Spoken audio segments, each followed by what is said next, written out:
La pluie s'abattait en rideau serré sur Phoenix, brouillant les lumières rouges du néon qui clignotaient au-dessus de l'entrée de l'hôpital Saint-Mary. À l'intérieur, l'odeur de désinfectant se mêlait au parfum amer du café froid que buvait encore Amelia Carter. Infirmière depuis plus de 10 ans, elle avait connu des nuits interminables, des urgences tragiques et des miracles inattendus. Mais ce soir-là, alors que ses yeux luttaient contre la fatigue, elle n'avait aucune idée que sa vie allait basculer. Le tintement discret des portes automatiques attira soudain son attention. Elle leva les yeux, s'attendant à voir un ambulancier ou un visiteur en retard. Sa tasse glissa de ses mains et se brisa au sol. Dans l'encadrement de la porte, figé dans la lumière blafarde de l'enseigne, se tenait un lion. Un immense lion à la crinière dorée, trempé par l'averse. Ses pattes massives claquaient doucement contre le carrelage alors qu'il avançait. Le hall entier se figea. Patients, médecins, agents de sécurité, tous retenaient leur souffle. Pourtant, l'animal ne paraissait pas menaçant. Il n'y eut ni rugissement ni mouvement brusque. Seulement son regard d'ambre, profond et étrangement calme, posé sur Amelia. Ce qui glaça davantage la jeune femme, ce ne fut pas la présence irréelle du fauve, mais ce qu'il tenait entre ses mâchoires. Dans sa gueule, serrée avec une infinie délicatesse, reposait un petit paquet de tissu trempé. Le lion s'arrêta au centre du hall, posa lentement son fardeau au sol, puis recula de quelques pas, comme pour inviter quelqu'un à s'approcher. Amelia sentit son cœur battre à tout rompre. Quelque chose, une certitude inexplicable, la poussait à lui faire confiance. Elle s'agenouilla, ses mains tremblantes effleurant l'essilie, étoffe mouillée. Lorsqu'elle défit les plis, son souffle se coupa. Kertsi était un nourrisson. Un minuscule bébé, âgé de quelques jours à peine. Sa peau était livide, ses lèvres bleutées, sa respiration faible et sifflante. Dans un sanglot étouffé, il poussa un cri à peine audible. Le métier reprit le dessus. Amelia cria aussitôt à Tal, équipe pédiatrique. Les médecins surgirent, portant un incubateur s'affairant autour d'elle. Le lion, immobile, observait sans bouger, comme s'il comprenait l'urgence. Quand les infirmiers emportèrent l'enfant, Amelia osa relever les yeux vers lui. Jamais elle n'avait vu pareille intensité dans le regard d'un animal. C était comme s'il attendait une confirmation que l'enfant était en sécurité. « Qu'est-ce qui se passe ici ?» La voix grave du docteur Marcus Green, chef de service, résonna derrière elle. Essoufflé, trempé par la pluie, il dévisageait la scène avec un mélange d'incrédulité et de crainte. Amelia expliqua rapidement. « Le lion. Il l'a apporté. Il a déposé le bébé devant nous. » Il savait. Green resta bouche bée. Puis, voyant le nourrisson disparaître vers l'unité néonatale, il hocha lentement la tête. Autour d'eux, les gardes de sécurité hésitaient, l'un d'eux pointant déjà un fusil hypodermique. « Personne ne lui fait de mal !» s'exclama Amelia, avec une autorité qui surprit même ses collègues. « Il a sauvé une vie. Nous lui devons la même protection. » Le docteur Green acquiesça doucement. Alors, dans un silence presque sacré, le lion se redressa, tourna la tête une dernière fois vers elle et quitta les lieux. Sa silhouette s'effaça dans la pluie nocturne, ne laissant derrière lui que des traces mouillées et un hall rempli de stupeur. Un bourdonnement rompit le silence. Une infirmière accourut, haletante, un petit objet à la main. « On a trouvé ça dans la couverture du bébé », dit-elle. Amelia s'en empara. C était un médaillon en or, un peu terni mais encore gravé. À l'intérieur, une photographie jaunie montrait une femme souriante, tenant un nouveau-né. Au dos, une inscription. « Pour Anna, protège-le coûte que coûte. » Amelia sentit un frisson parcourir son échine. Qui était Anna? Était-ce la mère de l'enfant? Et surtout, comment ce lion pouvait-il être mêlé à une telle histoire? Dans l'unité néonatale, les machines bourdonnaient doucement. Derrière la vitre, Amelia regardait l'enfant respirer plus régulièrement. Sa poitrine fragile se soulevait avec l'aide de l'incubateur. Le docteur Green la rejoignit, le visage adouci.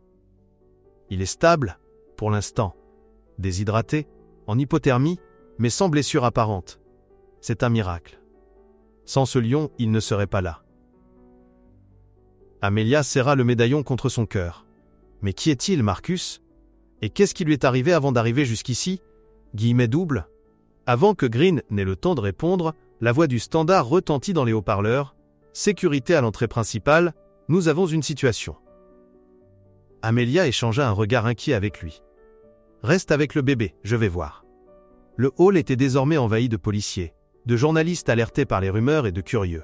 Au milieu de la foule, un homme se tenait droit, trempé, les traits tirés, un regard perdu. Dans ses mains, une photo qu'il montrait désespérément aux agents. Amelia s'approcha. « Je suis infirmière Carter. Vous cherchez quelqu'un ?» L'homme leva vers elle des yeux brillants. Sur la photo, Amelia reconnut immédiatement la même femme et le même nourrisson que sur le médaillon. Mais cette fois, un homme les entourait de son bras protecteur. « Je m'appelle David, » dit-il d'une voix brisée. « Ma femme, Anna, est morte il y a 3 jours. Notre voiture a dérapé dans la tempête. Quand je suis revenu, le bébé avait disparu. J'ai cru l'avoir perdu aussi. » Guillemets double, Amelia sentit sa gorge se nouer. « Votre épouse s'appelait Anna ?» L'homme acquiesça, sortant de sa poche un autre médaillon identique.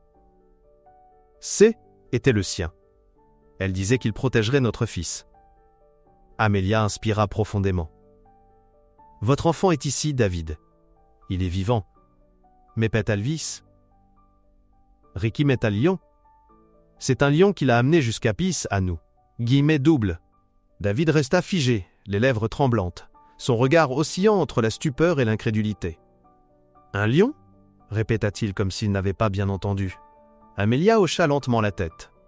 Autour d'eux, les policiers échangeaient des regards hésitants, certains esquissant un sourire nerveux, d'autres secouant la tête. Pourtant, la sincérité dans la voix de l'infirmière ne laissait aucune place au doute. Elle poursuivit doucement. « Il a déposé votre fils au milieu du hall. Il n'a attaqué personne. Il savait qu'il fallait le sauver. » Guillemets double. Le visage de David se décomposa. Des larmes jaillirent, se mêlant à l'eau de pluie qui coulait encore de ses cheveux trempés. « Anna » murmura-t-il, le nom de sa femme S, échappant comme une prière. Voyant son désarroi, Amelia posa une main réconfortante sur son bras. « Venez. Votre fils vous attend. » Guillemets double. Ils traversèrent ensemble le couloir jusqu'à l'unité néonatale. Derrière la vitre, l'enfant reposait toujours dans l'incubateur, fragile, mais en vie. David s'approcha, ses doigts tremblants contre la paroi transparente. Son souffle se brisa, lorsqu'il vit les petites mains du bébé s'agiter faiblement. « Il ressemble à sa mère », dit-il d'une voix étranglée. Amelia, émue, détourna un instant les yeux. Elle sentait que ce moment n'appartenait qu'à lui. Le docteur Green entra discrètement, un dossier sous le bras. « Le bébé va mieux, » expliqua-t-il. « Il a eu de la chance. » Encore quelques heures dehors et Poggia. Il s'interrompit, laissant la phrase en suspens. David acquiesça, incapable de détacher son regard de son fils. Puis, comme s'il cherchait à rassembler ses souvenirs, il murmura. « Anna avait un lion quand elle était jeune. » Amelia fronça les sourcils. « Comment ça ?»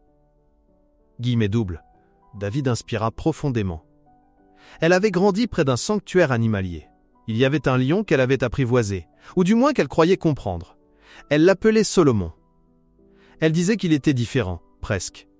Humain dans son regard. Quand elle était enceinte, elle m'a répété plusieurs fois que si jamais quelque chose nous arrivait, Solomon saurait protéger notre enfant. Ses yeux brillèrent d'une intensité douloureuse. J'ai cru qu'elle divaguait, qu'elle parlait sous l'effet de la fièvre ou de l'angoisse.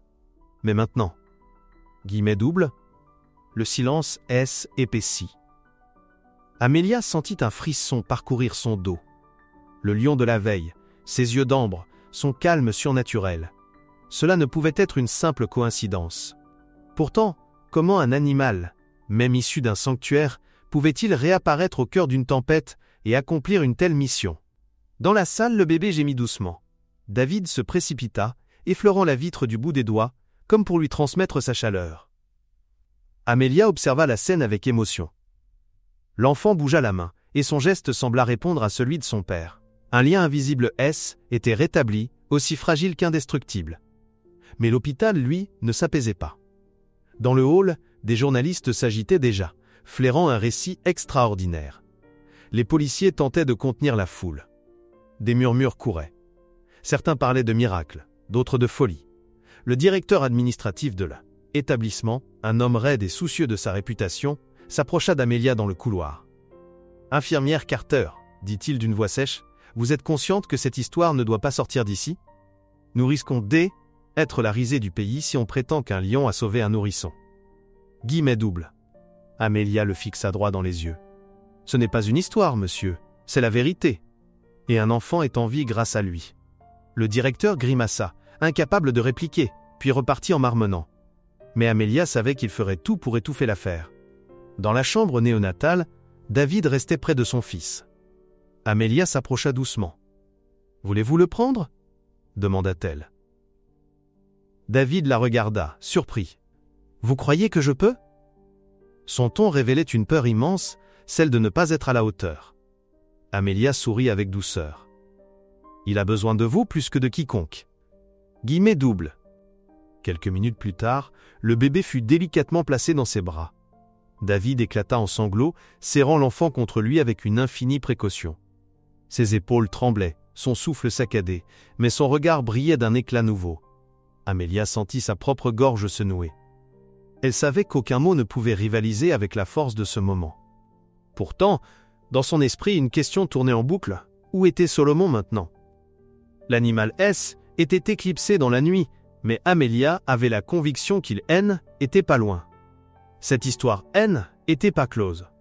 Quelque chose, au fond d'elle, lui soufflait que le lion reviendrait. Au petit matin, le soleil filtra à travers les vitres, chassant les ombres de la tempête. Le calme semblait revenir, mais Amelia ne parvenait pas à trouver la paix. Assise dans le hall désert, elle tenait toujours le médaillon entre ses doigts. L'inscription brillait à la lumière dorée. « Protège-le coûte que coûte ». Était-ce un hasard si cet objet avait survécu à l'orage ? Alors qu'elle fermait les yeux, un bruissement attira son attention. Par-delà le parking, dans l'ombre des arbres encore ruisselants, une silhouette massive se dessina. Solomon. Le lion se tenait là, immobile, sa crinière captant les premiers rayons du matin. Son regard croisa celui d'Amelia, et elle sentit une vague de paix la traverser. L'animal ne s'approcha pas, ne rugit pas.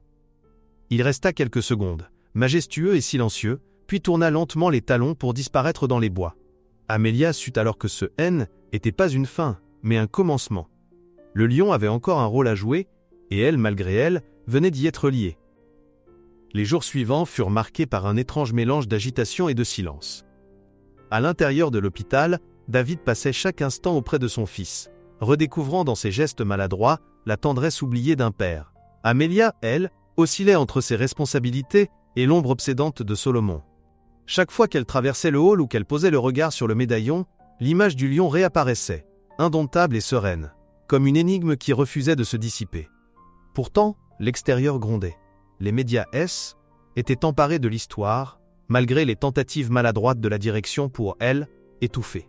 Les titres des journaux circulaient déjà, un lion dans un hôpital de Phoenix, ou encore miracle ou hallucination collective. Devant l'entrée de Sainte Mary, les caméras s'amassaient, cherchant à arracher des témoignages. Certains décrivaient Amelia comme une héroïne, d'autres la traitaient de fabulatrice. Elle supportait ces murmures sans répondre. La vérité, elle la portait dans son cœur. Elle avait vu Solomon. Et il avait sauvé une vie. Un soir, alors qu'elle sortait prendre l'air, David la rejoignit. Il tenait son fils contre lui, emmitouflé dans une couverture. Ses yeux fatigués reflétaient pourtant une lumière nouvelle. « Je ne sais pas comment vous remercier », dit-il simplement. Amelia secoua la tête. « Ce n'est pas moi. C'est Solomon. » David serra le bébé un peu plus fort. « Anna avait raison, souffla-t-il. Elle disait toujours que ce lion naine était pas comme les autres. Qu'il comprenait, qu'il protégeait. Elle l'appelait son gardien. Il eut un sourire brisé. J'ai ri de ces histoires. Aujourd'hui je donnerai tout pour l'entendre encore. Guillemets double. Le silence s'installa, doux et lourd à la fois. Puis, Amelia osa poser la question qui la hantait. Et maintenant ? Que comptez-vous faire ? David baissa les yeux vers son fils endormi. Le protéger.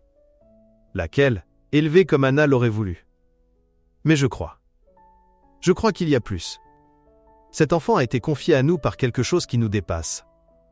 Je dois comprendre pourquoi. Amelia hocha lentement la tête. Elle partageait ce sentiment. Cette nuit de tempête n'avait pas seulement été une coïncidence, mais le premier chapitre d'une histoire bien plus vaste. Quelques jours plus tard, alors que le calme revenait peu à peu, Amelia reçut une visite inattendue. Un vieil homme, vêtu d'un manteau élimé, se présenta à l'accueil en demandant à parler à « Oh !» l'infirmière qui avait vu le lion. Dor. Intriguée, elle l'accueillit dans un petit bureau. Ses yeux d'un vert délavé portaient la sagesse des années passées au contact de la nature. Je m'appelle Richard Hayes, dit-il. J'ai travaillé 40 ans au sanctuaire où vivait Salomon. Je sais ce qu'il a fait. Amelia sentit son souffle se bloquer. Vous connaissez ce lion? L'homme acquiesça. J'ai vu des animaux extraordinaires, mais Salomon, lui, était unique. Anna venait souvent au sanctuaire quand elle était enfant.